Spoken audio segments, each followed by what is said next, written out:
শুরুতেই বিপাকে পড়া বাংলাদেশকে শেষ দিকে দারুণ জুটিতে মান বাঁচালো জাকের আলী অনিক ও শামীম হোসেন পাটোয়ারি। লঙ্কান বোলারদেরকে রীতিমতো শাসালো। প্রিয় দর্শক, শ্রীলঙ্কার বিপক্ষে এশিয়া কাপের ম্যাচে মাঠে নেমে বাংলাদেশ টসে হেরে যায়।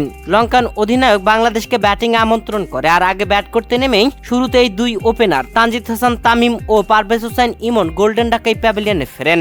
এরপরে অনডাউনে আসা লিটন কুমার দাস তাওহিদ হৃদয়কে নিয়ে খেলতেছিলেন, তবে তাওহিদ হৃদয় রান আউট হয়ে প্যাভিলিয়নে ফেরেন ৮ রান করে। মাত্র ১১ রানে ৩টি উইকেট হারিয়ে ফেলে বাংলাদেশ। এরপরে চতুর্থ উইকেট মেহেদী হাসান দলীয় অষ্টম ওভারের দ্বিতীয় বলে হাসারাঙ্গার বলে আউট হয়ে প্যাভিলিয়নে ফেরেন ৯ রান করে।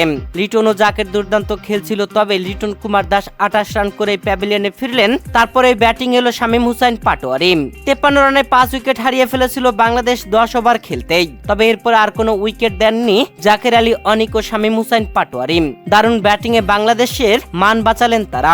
১০০ রানই করতে পারছিল না বাংলাদেশ, তবে টাইগার কালামানিক জাকের আলী অনিক দেখে শুনে খেলে শেষ পর্যন্ত ব্যাটিং করলেন শামীম হোসেন পাটোয়ারিকে নিয়ে। ৩৪ বলে ৪২ রান করলেন শামীম হোসেন পাটোয়ারি, আর জাকের আলী অনিক করলেন ৩৪ বলে ৪১ রান। বাংলাদেশ পুরো ২০ ওভার খেলে ৫ উইকেট হারিয়ে ১৩৯ রান সংগ্রহ করল।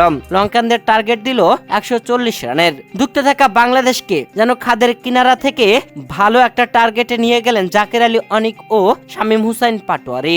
সত্যি শেষ দিকে লঙ্কান বোলারদেরকে শাসালেন জাকের আলী অনিক ও শামীম হোসেন পাটোয়ারি।